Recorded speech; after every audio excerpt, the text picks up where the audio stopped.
Good morning, everyone. Thanks for coming over again today. My name is Dr. Kenneth Robinson. I'm Chief of Emergency Medicine at Hartford Hospital. I'd first like to say again that our thoughts and prayers are with the patients and the families of all of those that suffered in this horrible accident yesterday.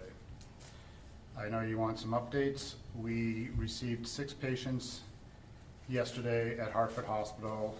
There is 1 patient remaining in the hospital at this time.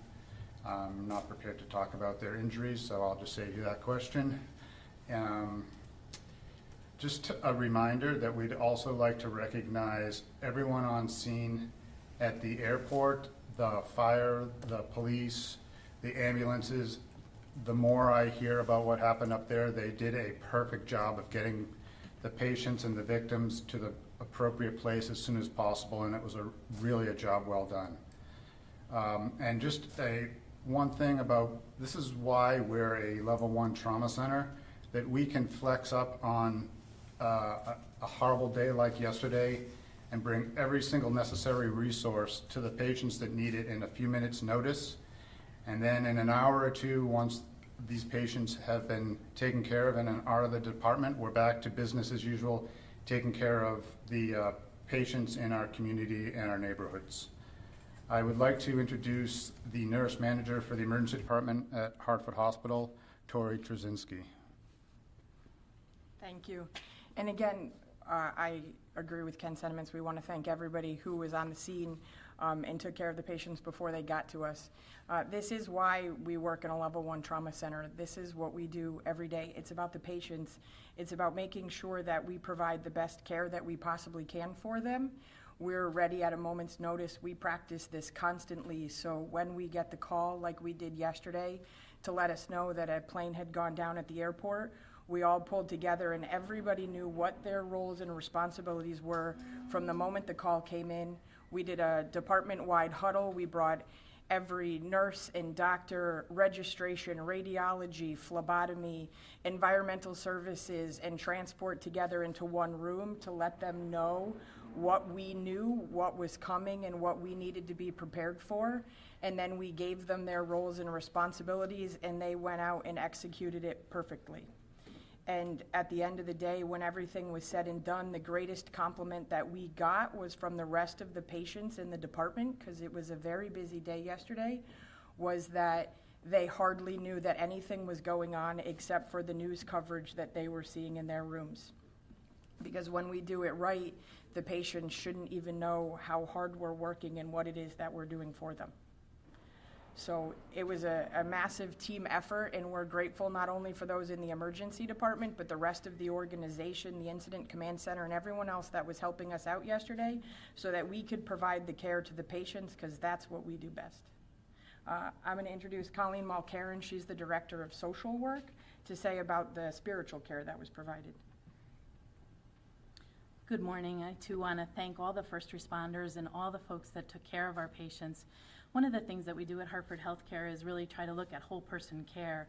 And during a time like this, what we're really looking at is the opportunity to really connect families and loved ones. It's a scary time in the middle of an incident where we have a lot of unknowns. So we have a team of really talented social workers and chaplains that are here to be a resource, to hold all those unknowns, to be providers of practical things, instrumental support, things like a quiet corner to make a phone call, a chair, a Kleenex box, a glass of water, emotional support to really be a resource to people, because in times of loss and crisis, what we know is that past losses really get brought up. So family structures are different, so there's a lot of blended families, different family structures, people that have had past griefs and losses, and all of that comes up at a time of this kind of trauma and loss in magnitude. So we're there to support, walk with people during the unknown period, try to get questions answered, be a resource for counseling, anticipatory grief, bereavement, all of the support that people need. The other thing that we do as a hospital is really take care of each other. We have a whole team of people that are really impacted by these things.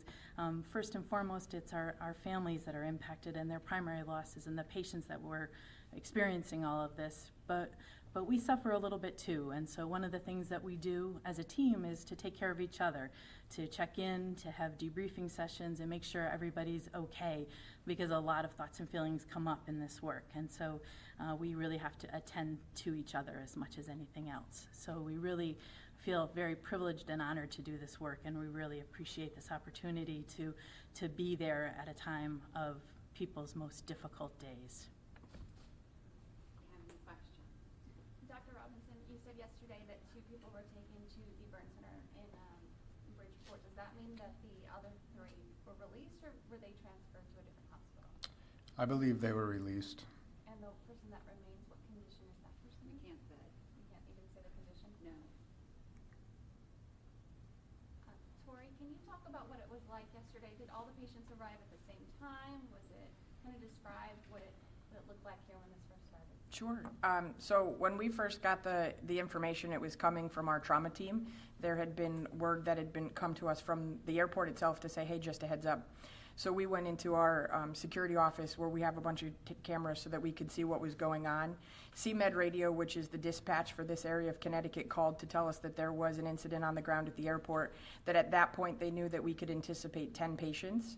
So as a team, Dr. Charles Jandro, myself, Dr. Gates from trauma came together along with nursing leadership and said, okay, what do we need to do and how do we mobilize this? And then we activated the incident command from there. When the patients started to come, we did get patches pretty quickly, probably one every minute or two for about 10 minutes of them coming through with updates and stuff, and went with that so that we could prepare. We had trauma room, all 6 of our trauma rooms were ready to go with a full trauma team standing outside at the ready for whatever we would get.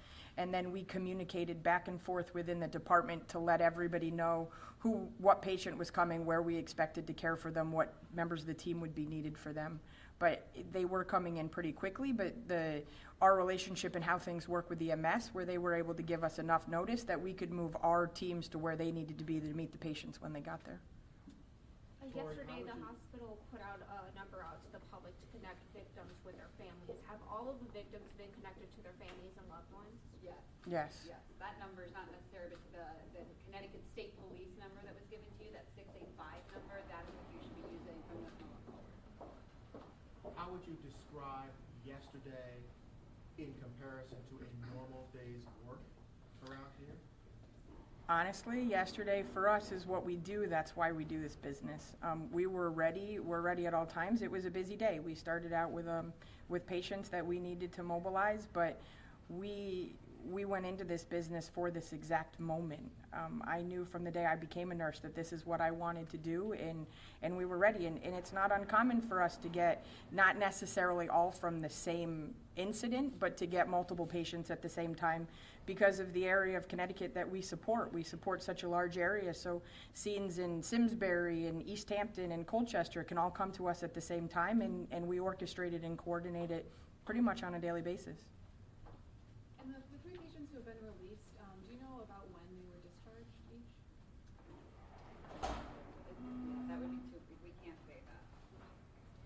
Within the day yesterday in the afternoon. They were all released by yesterday afternoon? Or 3 of them? or evening. Okay. Evening.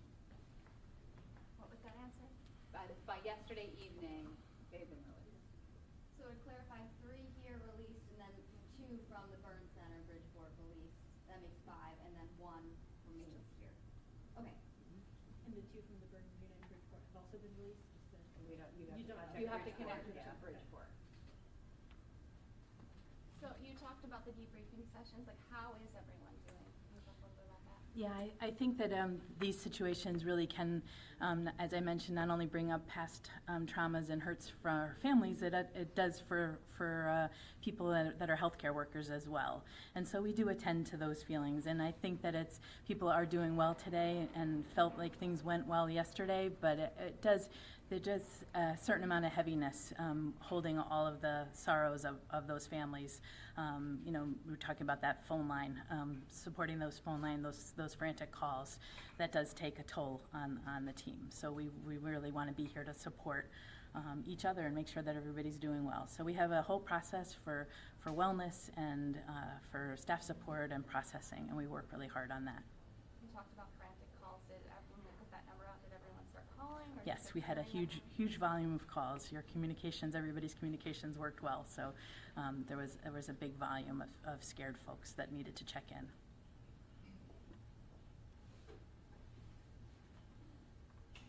Thank you, everyone. This is our last briefing, first and last of today. We really appreciate it. If you have calls, questions, you know how to reach us. Thank you so much for coming.